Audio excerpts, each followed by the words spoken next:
Hi everyone.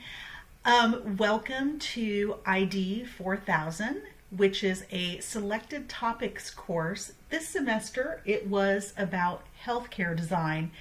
And this class I actually taught completely online during the fall of 2020. So the students who were taking this class this semester were junior and senior interior design students. And I want to show you a few things that we worked on and some particular challenges and interesting aspects of the course this particular semester. So this particular class, beginning in August 2020 and ending in December 2020, we were very focused on the COVID-19 pandemic. And so not only were we learning about healthcare design standards, but we were simultaneously talking about how the pandemic could possibly influence healthcare design in the future. And the class culminated with group projects in which these were taken into consideration. So this course really focused on research-based design.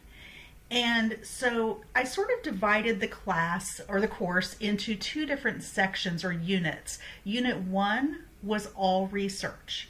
Unit 2, which we began about halfway through the semester, was the actual project which they did as a group.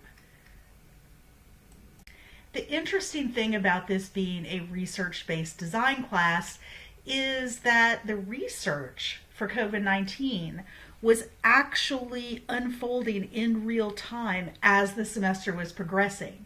So delivering the course content online actually was really beneficial for us because it allowed the information to be delivered as it was happening. And so many videos and other sources, including, newspaper publications, CDC publications, and so forth, beyond just the standard textbooks that one might use for a healthcare design course. And so you'll notice that there's actually 23 pieces of course content. So as I said before, many of them were videos and readings as they were happening. Because of the real-time aspect of all of this, this online modality was really important and actually was pretty successful. It answered a lot of questions that we as interior designers have, not just for healthcare design, but also just architecture and design in general. So much of this information we were able to discuss in person, synchronously in class, which we had an optional once a week meeting, or via these virtual tables that I set up for the course. And in this way, we got to hear from a lot of experts in the field and also learn about some of the leaders in this area of design by watching news reports and reading real-time publications. So we started off the semester with what I called a starter bibliography. There was a lot of reading here. A lot of it was just the background and concepts for healthcare design in general, but we also got a chance to read through some of the recent publications by the CDC and other health organizations that specifically addressed COVID. And through this reading and research, the students were introduced with concepts that are very well known in healthcare design and healthcare in general, the healthcare industry, such as the patient experience, lean design, and even getting into politics and healthcare. Also talked a lot about what other countries are doing.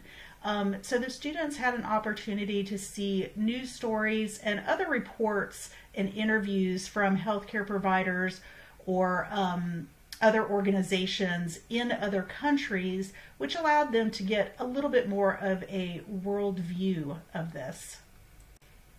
So, to help the students with their research techniques, we actually worked with Neda Ahmed of the GSU Library, and we actually had an info session about an hour long where Neda showed the students how to conduct online research through the library resources. We called it Stump the Librarian, and it was really successful because the students were challenged to come up with different things that they were trying to find and see if Neda could see if we could stump her. So I recorded the session and published it on iCollege, of course, and it was actually so successful that I think I'll use this same technique for future courses.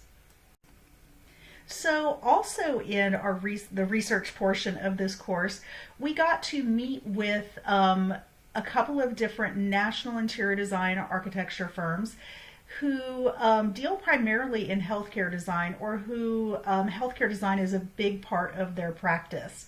And this was really helpful because the students got to talk with industry professionals about healthcare design trends, but also in real time about how COVID may be changing or affecting this particular segment of the design industry.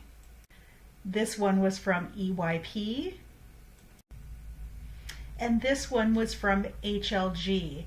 It was really helpful for the students to actually see some of the projects that these firms were working on, and hear what their clients are saying and what the general feedback in the industry is. Once we had worked significantly on the research aspect of this particular course, we divided into groups, and I actually assigned a group project. So the project was focused on addressing issues of healthcare access and equity, but we also wanted to combine it with something else that our research showed us, which was a decline in demand for retail space. So I arranged to work with JLL, which is a national commercial real estate firm, and they actually gave us two different properties that we could develop proposals for. So for those students who felt comfortable with it, I arranged to have small groups do safe tours through the spaces, and got to actually visit those spaces in person if the students wanted to. I also live streamed our virtual visits, so if students didn't feel comfortable visiting in person, they could actually still participate. We also had a 3D walkthrough of the space that we chose, and that allowed students to visit over and over if they wanted to, and also get the experience of touring the space if they didn't feel safe visiting in person. The 3D tour was really helpful because the students could see how the previous tenant had divided the space, but also in looking at the plans, it kind of helped the space become a little bit more, well, it brought it to life a bit more, and really gave the students more of an experience of how they might actually work on a project with a firm after they graduate. In the end, the students created a number of renderings and technical drawings and video presentations that showed walkthroughs of their spaces, digitally rendered. So they did use a lot of the concepts that we discovered during our research phase of the semester and kind of applied those to a healthcare design project, which really incorporated a lot of these different new changes that were happening due to COVID. Thanks for visiting the class. There's a number of really successful, I think, student work examples that are posted in the samples provided. And thanks for visiting.